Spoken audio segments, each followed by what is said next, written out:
все сделают. Катерина пришла, тоже будет рассказывать, наверное, про теплицы в свое время.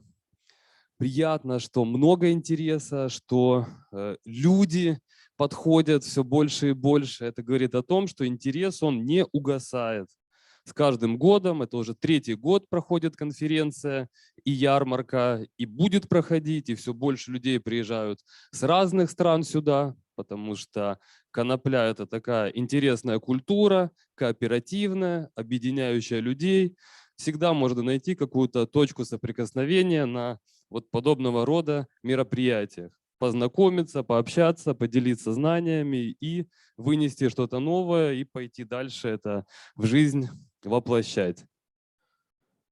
Подключение уже близко, судя по всему. Это будет англоязычное выступление, которое для нас будет переводить Дмитрий.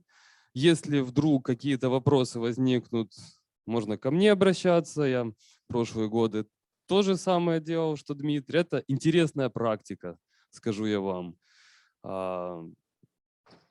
Разные, знаете ли, ходят сведения про коноплю, что люди, которые ее используют для рекреационного, скажем так, назначения, они тупят, ленивые.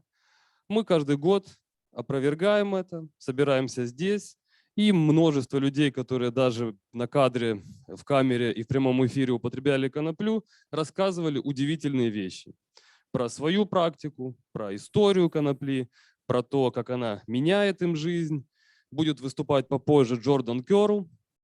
Это американский морпех, который после армии, причем он прошел реальные боевые действия в Ираке, Афганистане, где-то еще, в Сомали. У него там близкие друзья взрывались на минах перед ним. И он, говорит, вышел на пенсию и просто без водки не мог уснуть. Вот страшно, стресс, там паника, эти флешбеки все. Так, Джейсон уже на экране, я вам потом эту историю про Джордана продолжу. Jason, can you hear us? Yeah, I can hear you perfectly. Nice to have you today with us, and we are ready to hear to your presentation. Go on, go ahead. Okay, cool. Thank you very much for having me, first of all, and to all your guests for being at Canna conference, Canna Fair. So basically, I will just start Canna Clone from the beginning. Я начну с самого начала. Спасибо большое за то, что пригласили меня на ярмарку. Я очень рад участвовать. Okay. So I can continue, right? Yes, yes. Okay. So when I was young, my parents used to grow marijuana, and they weren't big smokers, but they were growing it. And I found a love for gardening at a very young age. Я познакомился с каннабисом в довольно молодом возрасте. В этом мне помогли родители. And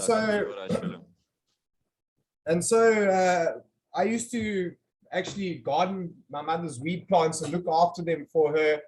And I didn't realize what I was growing at the time, but it was something that I knew I liked actually gardening with. Out of all the things in the garden, it was the marigolds because they had the most color, very yellow, and the weed plants because they always had so much different character and they grew big. It was one of my favorite plants to grow at the age of 5. Jason, you're speaking really natively. Речь была о том, что Джейсон начал смотреть за растениями своей матери, ухаживать за ними, поливать, и видел вот эти все разные черты растений, которые там более слабое, желтело, какое нет, и начал замечать эту разницу. Окей. And then as time went on, I wasn't allowed to be around marijuana anymore. And when I got to the age of 9, I kind of obviously figured out what marijuana was about. And at a later stage, I mean, I'd already told myself this is something that I'm going to do in my life. And when the opportunities arise, I'm going to take them, and it's what I'll be doing. And now in South Africa, our regulations are starting to change. So we've kind of grabbed the bull by the horns, and we have now created Canna clones, supplying cannabis clones to the whole of South Africa. И говорит, когда было 9 лет, жесткое законодательство запретило, в принципе, находиться возле конопли ему, потому что родители могли прав лишить родительских, но интерес его с тех пор не угасал, и теперь в Южной Африке очень сильно изменилось законодательство, и сейчас их компания поставляет коноплю чуть ли не всему региону. Our main goal is to get cannabis genetics, and not just any genetics, good genetics, premium genetics, out to every person within the country at a fair price.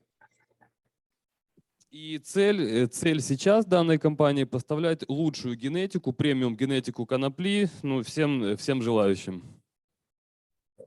And we still basically are operating within a gray area. There's no legal framework set up for what we do in the country yet. It is on the way. И сейчас это все еще серая зона. То есть они работают между законом, так как нету, скажем так, официального законодательства, которое позволяет это делать, но в серой зоне можно. But thus far, we've had massive support from the community in South Africa, which is a great blessing. And we hope to continue doing what we're doing for many years to come. Но они чувствуют очень серьезную поддержку комьюнити из Южной Африки. Люди поддерживают активно, поэтому они всеми силами продолжают и не планируют останавливаться. In terms of growth, we've had an over 300% growth within 1 year of opening, and that continues to grow. За год у них был рост 300%, и он продолжается в их бизнесе, в продажах. So how we get our clones around, we take, what I'm first going to discuss is maybe just the benefits of cloning, and then I'll show how our products work and how we get them out to the industry. Ну, и сейчас он расскажет про преимущества клонирования и про то, что они делают с этим дальше на рынке. Okay. So we know seeds has a place in the marijuana industry. Everything starts from a seed. But once we have that process done, we're able to select the best plants and replicate them.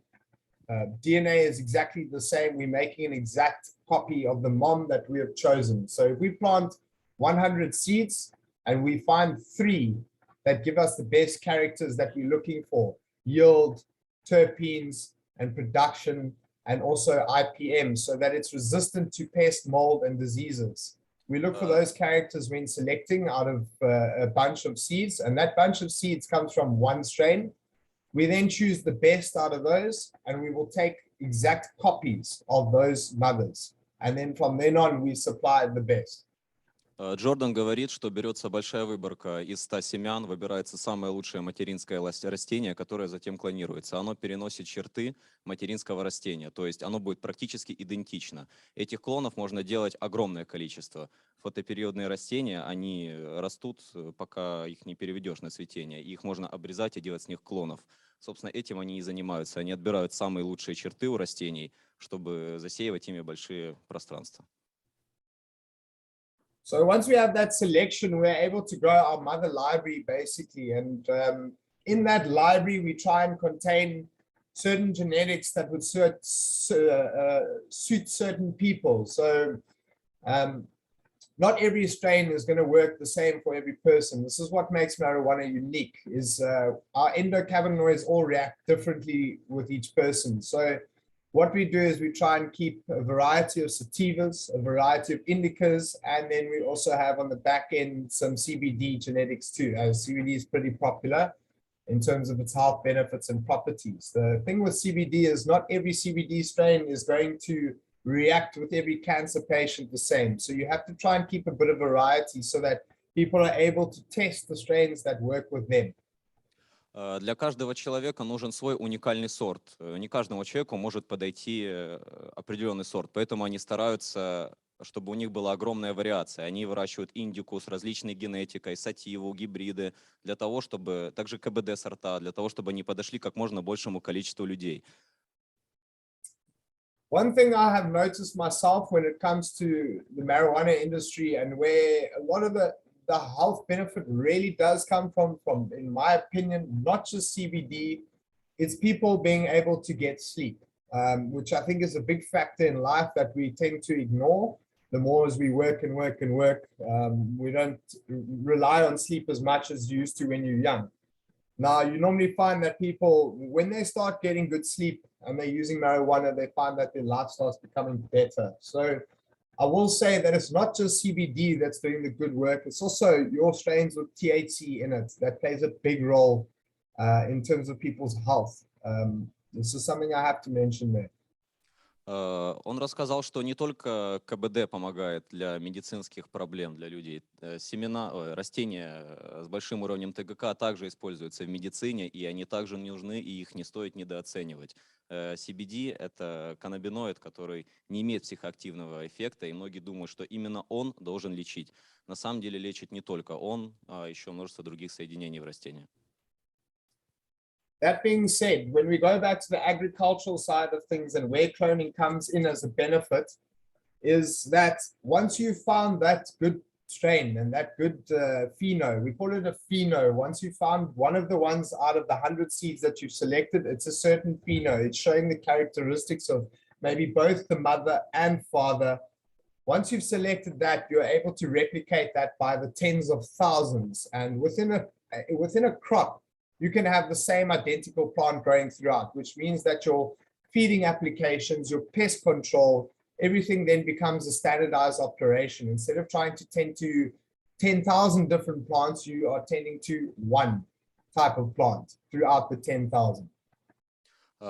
Им нужна большая выборка для того, чтобы они могли подобрать идеальное растение, которое затем они будут клонировать, получать из него семечки с практически стабильной генетикой и, собственно, продавать их на рынке для того, чтобы удовлетворить запросы потребителей. Это очень важно. Нужна очень важна большая выборка, потому что чем больше, соответственно, будет отбираться растений, тем больше вероятность, что они смогут найти именно то идеальное, которое они будут клонировать на протяжении года, может даже больше.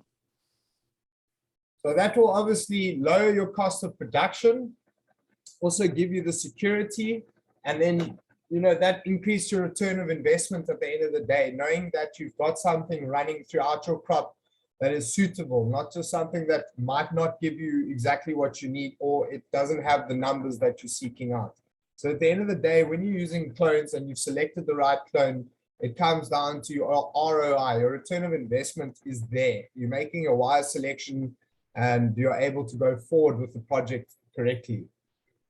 Говори, что нужно очень грамотное планирование проекта, потому что это дело занимает много времени, оно энерго- и трудозатратно.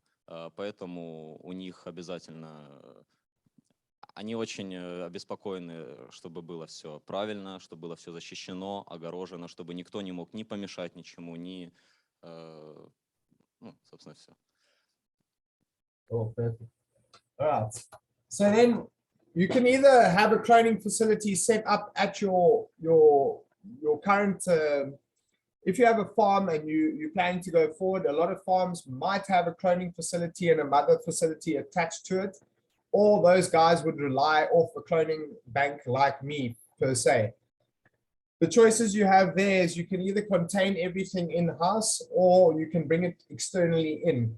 The worry comes that you might be bringing pests or further disease if you get clones from somewhere else. You want to just get that through? Can you please repeat the last sentence? Okay, sure. So what I was saying is, once you have your farm set up, you're going to want to have a mother facility and a cloning facility either on the farm or a cloning bank that you're going to be purchasing all of your genetics from, like me. Антон.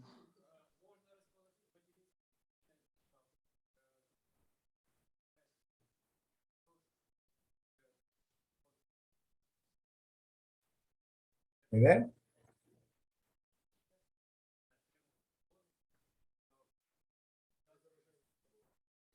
видимо, да. Спасибо большое. Yes, okay, you can continue. I can continue. All right. Cool. So that being said, our main goal at Canna is to not have any pests on the plants or any diseases that can be followed onto the customer. It's something we really pride our best in doing.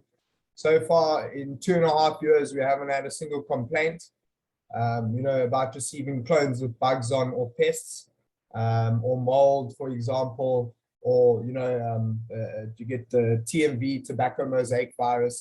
There's many different pathogens and diseases that can affect the plants. So at our cloning facility, our number one goal is to never have an issue getting to the customer, because that is the only bad thing that you can say about cloning marijuana, is that you are passing on a problem to the next person. Меры предосторожности необходимы, чтобы покупатель не получал продукт зараженный. Плесень и прочие другие вредители могут повредить конечный продукт. Это скажется, естественно, на качестве, и за этим очень строго следят, потому что это может навредить, соответственно, покупателю. Right, then I just am I on video? I'm not sure if anybody can see me or not. Yes, you can. I'm on video, huh? Okay, so I just wanted to show everybody, basically, this is just a small package. It's currently a public holiday in South Africa, so no one's working, but when we work with the plants, we don't stop. It's a 7-day-a-week job, so do excuse the background and stuff, but this is something we just put together quickly for you guys. And we send the clones, this is a 6-pack. It's our smallest order that we send out, and we send this throughout the country to your door in the post. It's how it gets to you, and we've got a guarantee attached to every order that it will arrive alive. If it doesn't, we resend the clones.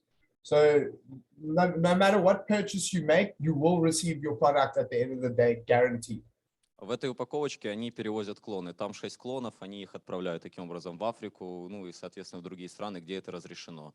Она позволяет доставить клоны в целости и сохранности. So this is a little sticker that says this package is happy to see you on the box. And then we have the box. Right. Inside here, up to you guys. We give all of our customers a welcome letter.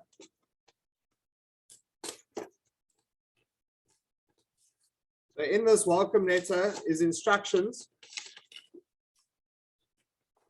What? Can you repeat, please? What is meter? So in every package that we send out to our customers, we basically give a care letter. It says, welcome to Canna Clone, and the instructions on how to look after your clones in the different environments that you could be growing in, be it organic soil, hydroponics, deep water culture, all the instructions are here. And it's a welcome to our family letter, basically. К упаковке приложена инструкция, в которой рассказаны, ну, там помощник по гидропонике, там аквапонике, выращиванию в грунте этих клонов. То есть человеку объясняют, что с ними надо делать, чтобы все получилось.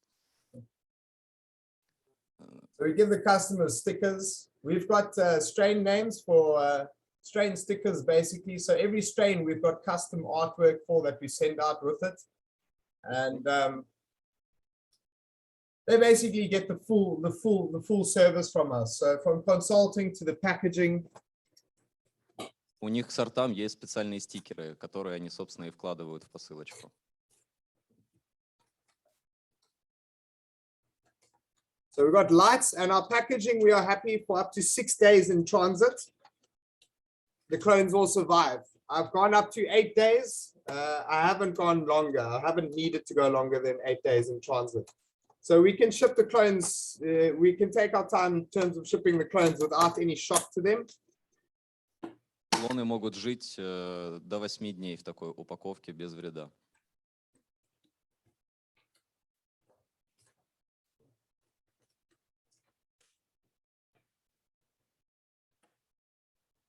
I don't know if you guys can see the roots. Yeah, we can see them. You can see the roots there. So this is basically how Canna Clone gets their clones around the country. We have clone transporters. We package the clones into the boxes and we ship them off through to you. And that's anything from a 6-pack up into the thousands if you need it. We label the packaging so that everything is identifiable. I don't know if you can see we've got labels. Клоны упаковываются, подписываются, что вы могли понимать, какой клон в какой ячейке находится. And then the whole goal for us is to provide from that point onwards is a customer experience which is not just ending at supplying you the clones. We basically consult on the phone 24/7. У них This industry sleeps for nobody. This is the truth. Like on our website, it says we're available 24/7 Easter and Christmas. And that's just basically because that's the truth. There's always somebody wanting to grow. There's always somebody wanting to learn. And when you go into this industry, it's a 7-day-a-week, 24/7, 365 days a week. I mean, a year. It's nonstop. So you have to be dedicated at the end of the day. It's not just going to be something easy, but it's worth it. It really is worth it if you do it properly. Компания готова оказать поддержку своим пользователям 24/7, 365 дней в году. Также у них есть веб-сайт, на котором все желающие, кто хочет узнать больше о гровинге или интересную для себя информацию, стараются все делать для покупателей, чтобы все были довольны. Then lastly, from our side, besides, we've got 2 standard practices of cloning. We've got cloning, whereas you cut the actual plant, you apply some rooting hormone, and you put the plant into humidity controlled environment for 14 days plus minus, and then they create roots. Сначала срезаются черенки с материнского растения. Процесс укоренения занимает примерно 14 дней, после чего они помещаются в упаковку и отправляются покупателю. And then the other version is tissue culture, whereas you're taking tiny fractions of the plant off, which has got plant cells within it, and we call these exoplants, and you put that into a tissue culture. Now, that is basically a way of cleaning up the plant and getting rid of any pathogens and viruses and past diseases attached to it. So there's a way of taking a plant that has maybe been affected or diseased and actually cleaning the plant up to its original state and then reproducing it from there.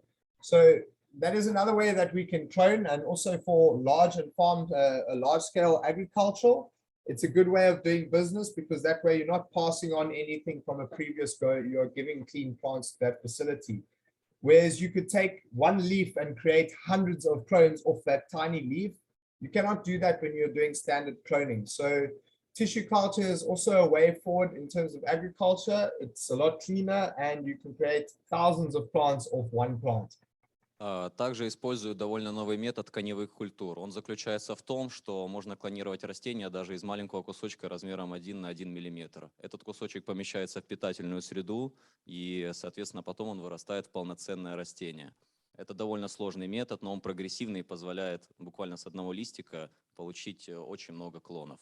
Он очень энергозатратный, но он позволяет избежать заражения, потому что он проводится все практически в стерильных условиях.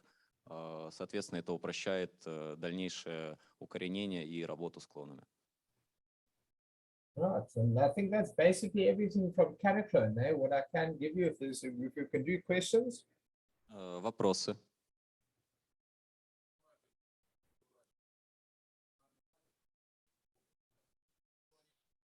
What soil do you use for growing? What do you think the best soil? What we use, because of the cloning for Canna clone, we use cocoa perlite. We have to have a sterile environment.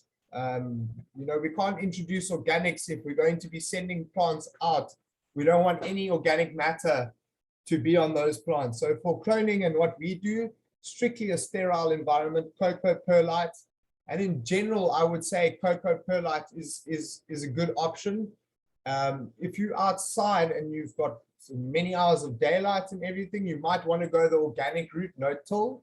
But in terms of cloning, cocoa perlite is definitely the right way to go. It's sterile, it's clean, and you know what your inputs are into it. Он говорит, что они используют кокосовые пеллеты для проращивания. Потом, затем, если они высаживают растения просто в этих пеллетах высаживают, они используют кокос, потому что он как бы экологически безопасен, его можно использовать много-много раз. Просто промыть и Соответственно, дальше. Compared to rock wool, people asking, cocoa or Sorry? rock wool, what is better? Look, that depends on the style of grow that you want to do. If you are doing an ebb and flow system, certain hydroponics work better with rock wool. It's also a lot more sterile. So cocoa and rock wool are pretty much the same. In terms of sterileness, I would say rock wool is the cleaner version, that's for sure. But rock wool, you have to know what you're doing. You have less chance of making mistakes, should I say. It's a lot more responsiveness with the roots. Говорит, что минеральная вата и кокос, они в принципе похожи, только минеральная вата это более как бы стерильные условия и чистые, но в минеральной вате больше вероятность что-то запороть. Кокос, он более легкий, хотя в гидропонике, говорит, предпочитают минеральную вату.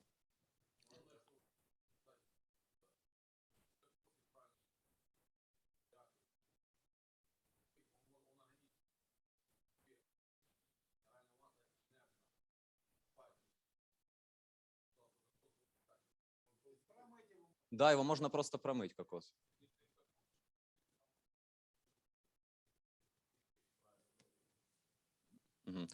People are asking, how do you clear the cocoa if it's polluted with some, chemicals, or if it's stored not properly? What do you do? Give me 1 second. Caleb, bring me the FloraClean, please. Give me the FloraClean. I'm going to get a product for you to have a look at that we use. And basically it's got an enzyme in it that helps get rid of the salt. So if you add too much nutrients, or if you have a lockout in your cocoa, you're going to want to get rid of everything and flush that out so that you don't burn the roots and that you don't have an EC that's way higher than the recommended amount. So what we do as a standard practice here especially is we flush the plants. So same with rock wool, whereas you'll have to flush towards the end of flower, we flush during veg, because for Canna, for example, we are in a constant state of vegetation. 365 days a year, I'm vegging. I don't go into flowers. So I need to keep my medium happy, basically. It needs to be on good terms all the time, because I don't have time to let the plants get sick and recover. If anything gets sick, we throw it out and we continue with the healthy moms. That's just the way we work here. So the product that we use when we're cleaning is, it's actually up in the rest of the world. I think it's called GHE. Here they call it Terracotics, and it's called Flash Clean. So we put this product through the system, and it's you can use it in hydroponics, you can use it in soil, and you can use it on rock wool as well. And what it does is these enzymes react with the salts and break them down and get them out of the pot. That way you're almost able to start with a very low EC in the cocoa again, and all the excess salts and stuff have been flushed out the system. That way it's kind of giving you a blank slate, but not a blank slate. Используют средства для очищения кокоса. Если обычной промывки недостаточно, это средство помогает вымыть избыточные соли. Они используют ТДС-метры для того, чтобы замерять содержание солей в воде, которая выходит с дренажа. В основном, если после проведения всех этих манипуляций растение, которое растет, все равно оно слабенькое, они даже ничего не несите, они его просто выбрасывают, потому что у них полно, так сказать. General Hydroponics использует. There we go, that's the one. General Hydroponics. FloraClean, there we go. So FloraClean is a great product. It does work and it doesn't hurt your plants if you use it correctly. Говорит, у него много применений, но используют его для очищения субстрата в основном. What's the main compounds of this FloraClean? What frees the cocoa from nutrients and everything? They don't state it. That's the catch. They don't tell you actually. Оно не указано, производитель умалчивает. Что такое? They say it's an enzyme, but they don't tell you exactly what enzyme it is. And I haven't had the time to go into the deep research. Normally what I do is I look at what's in the product itself, like you're asking now, and then I'll go and get the actual materials myself instead of buying something from GHE. But you don't use this much of this product. You only use it every now and again. So the money that you pay for this is actually worth it. It's not a a weekly product that you're going to continuously use, it would be costly then. But because you only use it once a month or once every 2 months, it's not a costly product to actually go and purchase off the shelf per se. Он говорит, оно нецелесообразно пытаться выдумать какое-то вещество самому, чтобы промывать субстрат, потому что, говорит, цена его не сильно высока, эффективность высокая, а использовать его надо не чаще, чем раз в месяц, несколько месяцев, то есть перед или там после завершения цикла, чтобы промыть кокос. And like I said, it's hydro, cocoa, and soil. So you can do it in all 3 applications, basically. Тут инструкция, собственно, ничего.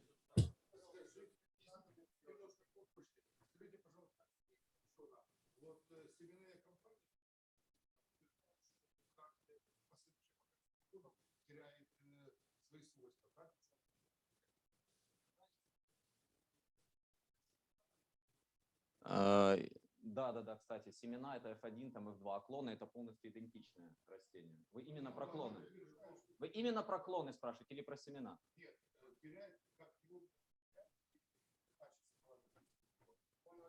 Все, я понял. There is a question. If you clone a clone, does it lose in his, genetics benefits, the levels of compounds or something?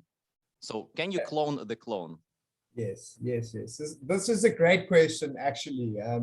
It's a very common question, and it's a very valid question as well. A clone, I think, after maybe, put it this way, if I have one healthy plant and I could take over 10,000 clones of this plant and barely see any degradation, if that clone is kept on optimum, the mother is optimum performance and has never got sick, I could take 10,000 clones off it and barely see a difference. But if this mother gets sick and I let her recover and then I take clones off it again, you might see a difference. You might see some alterations in the performance of the clones thereafter. So that's why I say what we do here, we won't keep 3 moms, we'll keep 25 to 40 moms of one strain, right?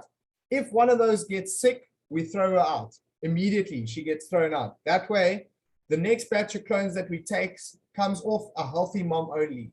So that's the goal. You always want to be taking clones off healthy mothers. You don't want a mother to get sick and then recover her and then take clones off her like nothing happened, because something did happen. It has a DNA imprint. The plants don't forget the history that they've been through. So that way you will see the plant lowering in quality, the clones, if you take off a mother that has been sick and recovered. To the degree of sickness will obviously show in the clones. It might be something small, like maybe it needed some CalMag. That's not going to make too much of a difference. But if your plant actually got sick with mites or it got some disease and you recovered it after 2 months, 3 months, you can be sure that that plant's not going to be the same as it was before.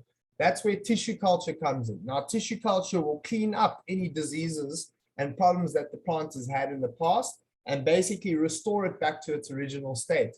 Then you take clones of those tissue cultures, knowing that you have a clean mom going forward. Он сказал, что клоны от клонов, если материнское растение было здоровое, они практически ничем отличаться не будут. Но он говорит, что если материнское растение заболело, там неважно чем, его выходили и опять взяли с него клонов, результат может отличаться. Он говорит, если растение у нас болело, то материнское, мы его выбрасываем и делаем новое, потому что это может сильно сказаться на качестве. Используют они, как он уже упоминал до этого, метод тканевых культур. Он позволяет с маленького кусочка вырастить растение, избежав, собственно, всяких болезней и прочего-прочего. Потому что мы растим не с черенка, а с маленького кусочка.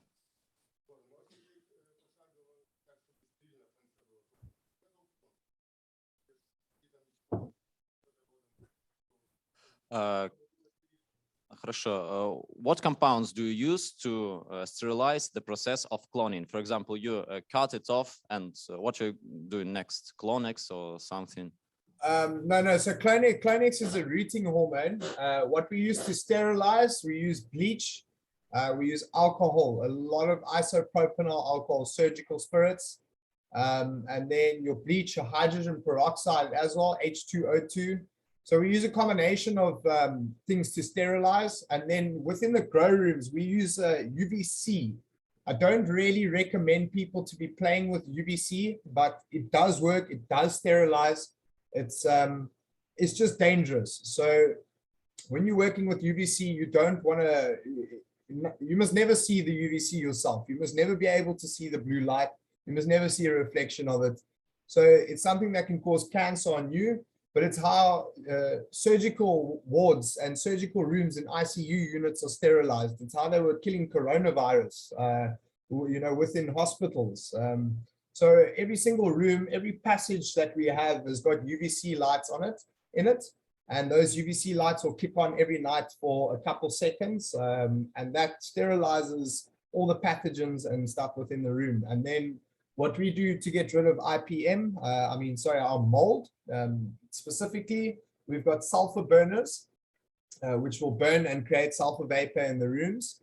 And then the UVC lights will come on when the plants are sleeping. Now, a lot of people don't know this, but mold will only really truly die if it's sleeping. And you whack it with the UVC, you hit the UVC lights on, then the mold spores will be knocked by that ray of UVC and it will no longer come back. But if you try and sterilize mold in the daytime with a UVC light, it can still regenerate. If there's anything left, it will regenerate and come back to life. So that's our main sterilization. While we're cloning and the tools and everything, we use bleach, alcohol, and H2O2. В основном используют перекись водорода, спирт, но также обеззараживают, соответственно, помещение перед работой, насколько я понял, ультрафиолетом. Can you please tell the dosage of alcohol, hydrogen peroxide, and else? Sorry? The dosage, which The percentage of hydrogen peroxide and alcohol? So the hydrogen peroxide, when I sterilize with that, it's almost like a 50%. You must make it strong. If you're using a H2O2 hydrogen peroxide to sterilize, it must be really strong. Not the strengths that you would put into your tank, way stronger. So normally in your hydroponic solution, you're going to do a 3% strength, whereas when you're sterilizing, I like to use 50% and up. So you need gloves, you need protective equipment. Otherwise, as soon as it lands on you, you start burning. Alcohol, that's about a 98 to 99% purity. And then bleach is a strong solution, very strong solution. Like you're going to need to water it away if you're using the bleach. Используют самый крепкий спирт и перекись водорода 30%. Это пергидроль, она может разъедать руки, поэтому он говорит, обязательно нужны средства защиты. Они делают это все в лабораториях. 50? Конечно.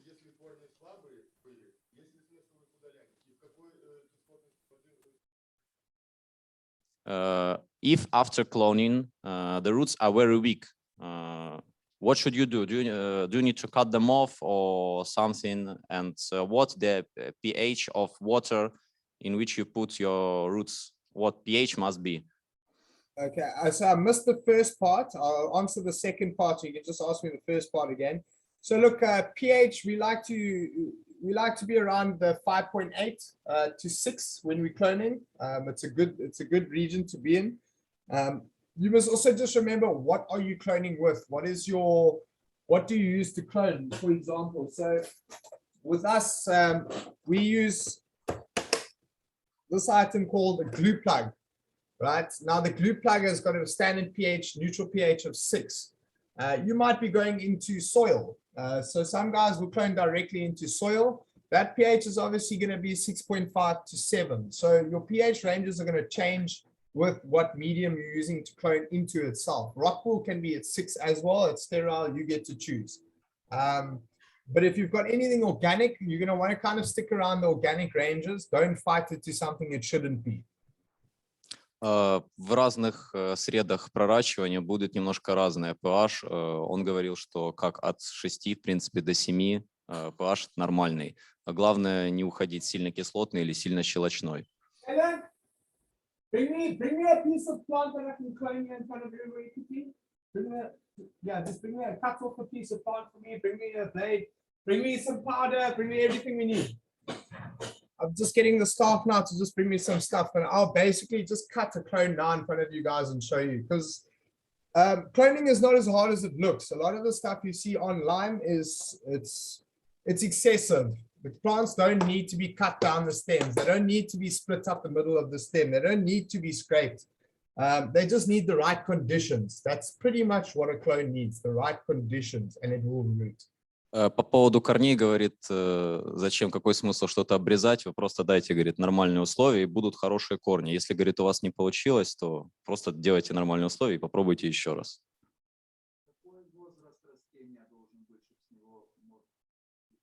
What age of mother plant should be to take clones from it? You can take clones off a plant as soon as it starts growing. So for example, if I need to make moms immediately and I'm in a serious rush, we could lay out a sea of green, and a week and a half later, we can take clones off those plants. So as soon as this clone, I plant this clone, she grows to about this high. She's got a couple of shoots off it already. I can take the clone off. That's it. She's ready. Now these will grow. A week later to 2 weeks later, there's another 2 clones ready to go. Once you take those two will split to another 2. So now we're looking at within 1 month, one plant can already be supplying you after a month 4 clones. Говорит, как только отрастает примерно 4 яруса, говорит, можно срезать. И так, пока оно опять не отрастет, и срезают еще клонов. Иногда они растят материнское растение, пока оно не станет реально большим, и срезают много-много-много-много клонов. А так можно по мере того, как оно растет, подрезать.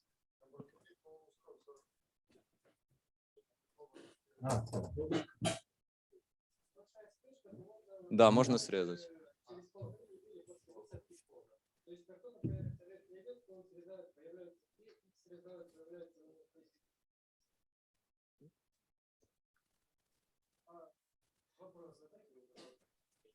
So you guys watching? So I'm just going to cut a plant here now in front of you quickly. So obviously every time we're working with the plants, we're sterilizing our hands. This here is isopropanol, 98%. So the hands always get clean. Он сейчас руки стерилизует для того, чтобы... Вот сейчас что-то нам покажет. Пропанолом. Опа. Этим срезают клон. Вот. Бритва, по-моему. Always fresh blades. Это скальпель, это лезвие скальпеля. Простерилизовал руки и сейчас будет им срезать. Ну, или покажет. Rooting powder in the bottle, please. Bring it here. In here, we keep alcohol, isopropanol in here to dip the blade. У него там спирт, он в него макает скальпель перед тем, как отрезать. In here is rooting powder. So this is our hormone. А это пудра для укоренения. Right, and that would be the plant that we're obviously going to be taking a cutting off. Вот клон, который мы как бы будем срезать.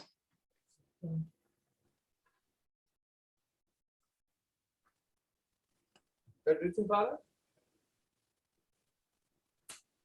So most rooting powders are going to have butyric acid is actually what the compound is. So normally you want to find 3 grams per kilo in the bottle. That's kind of a good medium for marijuana. Can you please repeat? What acid? So inodal, can I send it to you on text? So inodal, I-N. Indol. Yeah, indol, there we go. So that's normally about 3 grams plus minus to the kilo. That's your active ingredient in the rooting hormone. That's kind of the medium range. You can go higher, but it's not really necessary. It will work around 3 grams per kilo mark. Там 3 грамма индола на килограмм, говорит, больше в принципе не нужно, растениям этого достаточно. So we always just wipe down our blades, make sure everything's clean.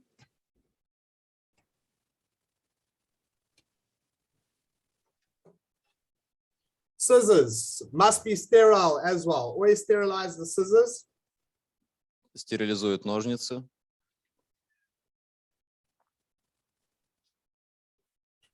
Right. So when we're making a clone, we're going to want to look for 3 nodes. This is a node. Every growth point is a node, basically. So that used to be a node, and now it's growing out over there, right? So from the top, we're going to count 3 down. That's your general sign. So you're going to go 1. The first shoot right at the top here is 1. So we've got 1 there. Another 1 down over here. 2, 3. All right. Then I would be cutting my clone just over here. Now I place my finger on the other side of the leaf as a support for when the blade goes through.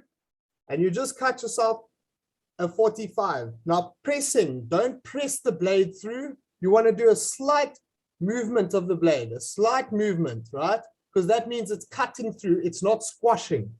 When you slice through, that means you're getting a clean cut. Под углом 45 градусов он срезает 3-4 этажа. Говорю, делать это надо аккуратно, поступательными движениями, чтобы не повредить ткань. Can you see the 45 nicely? 45 градусов, говорит, видите? Okay. Now you don't need to scrape. You don't need to cut through the center. You don't need to do any of that. This clean point over here, where you've just done your cutting, that's everything there. Your roots will grow out the sides here. Then you're going to clean up this clone. You're going to remove the excess leaves. А потом отрезаем верные листья. Okay. Now we've got that left over. And what we will do is we'll just take a ring around our finger, like that. And we give her a little snip. Now she's looking like a healthy clone. Right, a little dip. Tap off the excess. You don't need a lot of rooting powder to be around the stalk. Then you will push her in 5 mils, just a little bit into the cube, and she's done. После того, как обработали клон пудрой, засунули его в маленький кокосовый пилет, и там он, собственно, будет уже пускать корни. And then about 9 days later, we have roots. Через 9 дней будет так, как слева.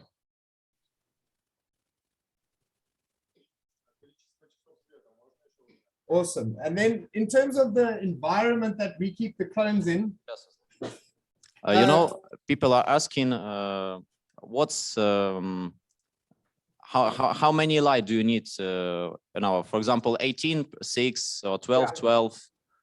So 18.6 is good. That's a good standard to stick by.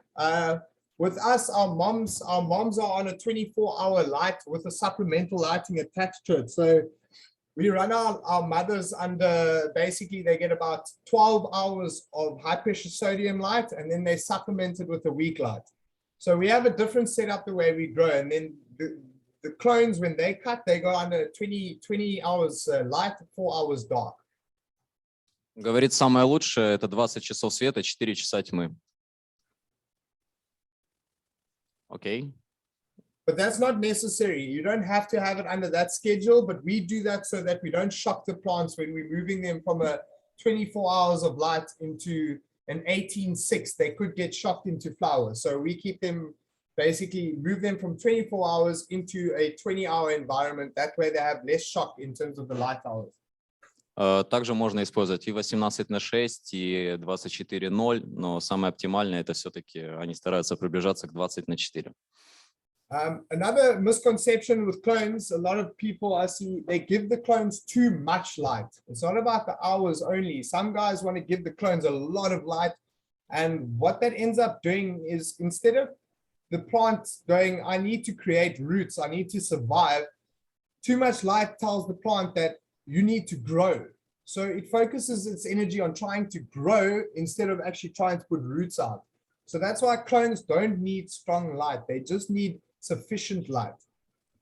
Клонам не нужно сильное освещение, как цельным растениям, потому что им нужно укореняться, а не пытаться расти вверх. У клонов снижен фотосинтез, им свет нужен, но не такой интенсивный, как для обычного растения, потому что тогда будут проблемы с укоренением, оно будет пытаться расти, чтобы как-то выжить. When do you need to put nutrients in your soil? For the clones or for the clones? For the clones. Okay, so for the clones, what we do, these ones that have been rooted already, they are already getting fed an EC of 750. So it's at 0.75 EC. Now, you don't have to feed them immediately, but what we find is a lot of customers want to get growing straight away. And if the clones are very healthy, as soon as those roots come up, they want to grow. They're not treated like seeds. You should never treat it like a seed. You want to give them nutrients almost immediately if they're ready to take it up. So I always say a healthy clone can take nutrients from the day you put it in. That's my honest opinion. That's how I feel about it. It's how I do it. Whereas some people, they like to slowly ease the clones in and let them be stress-free. So it's kind of a bit of a mix there. You can wait it out, put the clones once they've rooted, you can go and put them into your medium and then not feed them. But what you're going to find is that the plant will start yellowing out pretty quickly, especially if you've got it under a good light. That means the plant's wanting nutrients. It's uptaking nothing at the moment, and thus using the nutrients that are stored in the leaves. So over time, what I've seen is if your clones are healthy and vigorous, they can take nutrients immediately. Like now, we give the clones nutrients on the watering table. So we've got, as soon as our clones have rooted, they go onto watering tables and they're acclimatized for a few days. And on those tables, we feed them an EC of 0.75. So these clones have been fed already, and as you can see, they look healthy and they're ready to go. Говорит, если клон выглядит здоровым, и как только вы его пересадили, он, видно, что начинает расти, можно давать, в принципе, питание с первого дня. Говорит, надо смотреть на растение, чтобы понимать, каких именно элементов ему не хватает. Смотреть по растению, думаю, понимаете, это там по узору листа, там азота не хватает, слишком блеклый, там и прочее, прочее. Говорит, этот клон довольно здоровый, его можно сразу, в принципе, кормить. Вот. Главное, не перекормить.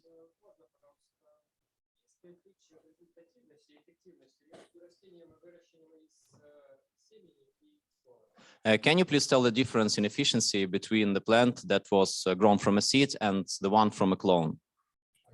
Okay. So in terms of efficiency, basically with the clone, you are losing, you're gaining a whole month in time. When we plant a seed, it's a very delicate process, right? We've got the seedling stage, which is plus minus a month. So you've got to plant that seed, baby that seed, get it growing. Whereas after a month, you can put this into flower if everything's growing right. If you plant a clone and you plant a seed side by side, after 1 month of growth, you're going to see that this clone is a bush. Whereas after 1 month of growth with the seed, you're going to find that the seed is maybe about this big from the height of my hand to here. Maybe a little bit bigger, you know. So that at that stage, the seed will then go into a vegetative state. Now it's in its vegging stage. So seeds don't immediately go seed, vegging, flower. A seed must go seedling stage for 1 month, vegetative stage for as long as you choose, and then into flower. So the whole purpose with clones is that we are already taking a 1 month off that process. So you can almost say that clones and autoflower plants are very similar, but they are completely different. Whereas an autoflower, you have no choice if you make a mistake to try and fix it. For example, spend an extra 2 weeks vegging the plant, making the corrections that you need to, and then, you know, putting the plant into flower. Because an auto is immediately, it's on a time schedule. Whereas with a clone, it's the same thing. I can get a clone to be finished within 3 months of putting the clone into the ground. Maybe even a little bit sooner, sometimes 2 months to 2.5 months if you do a sea of green. So you're actually saving yourself a lot of time and inconsistency in terms of the plant growth. Самое главное различие – это темпы роста. Если вы посадите рядом клон и семечку, через месяц клон уже будет большим кустом, а семечко только невысоким растением. В принципе, одно из самых важных качеств – это скорость роста. То есть за 3 месяца, говорит, с клона можно получить уже шикарный урожай, большой куст, а семечки, может, будет куст поменьше, либо времени понадобится больше, в зависимости от того, фотопериодные это или автоцвет. Говорит, клоны и автоцветы довольно похожи, потому что они позволяют весь процесс получения урожая чуть-чуть ускорить. Автоцветы зацветают после определенного срока, клоны же вы можете переводить тогда, когда вам будет угодно, но они растут намного быстрее, чем если бы вы растили тот же фотопериодный сорт, но из семечки.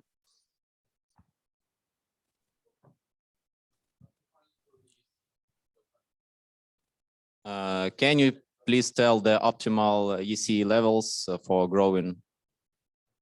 Okay, so that there is a very broad question. You can't say what is optimal. It comes down to your environment, what you're growing in, how you're growing, the strength of your lights. Are you using CO2? Are you doing VDP?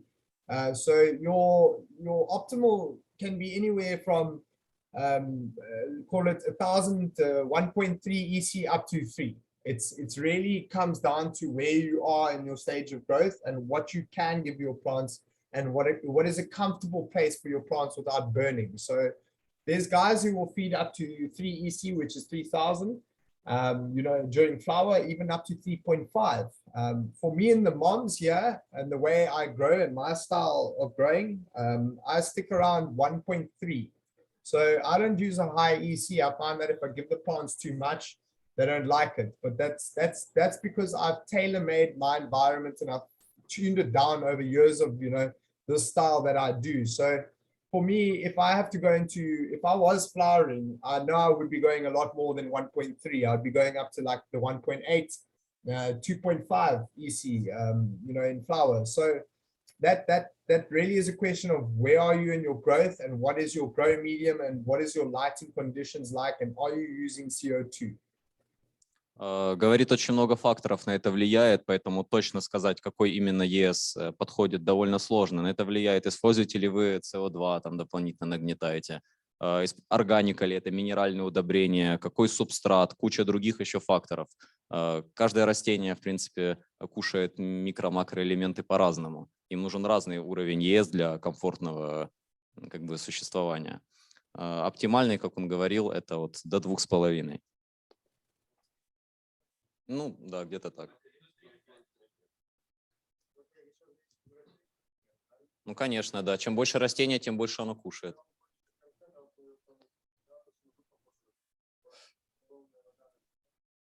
Ну да, там 0 просто. Дожди. Okay, it's time. Thank you for your presentation and your speech. Thank you for having me. Well, thank you for having Canna. Thank you so much. Спасибо всем за внимание. У нас кофе-брейк, он пропустился за это время, но я не вижу Юрия Колесника, следующего спикера, который должен рассказать про фермерское хозяйство, поэтому возьмем небольшую паузу и минут через 5-10 здесь также встретимся.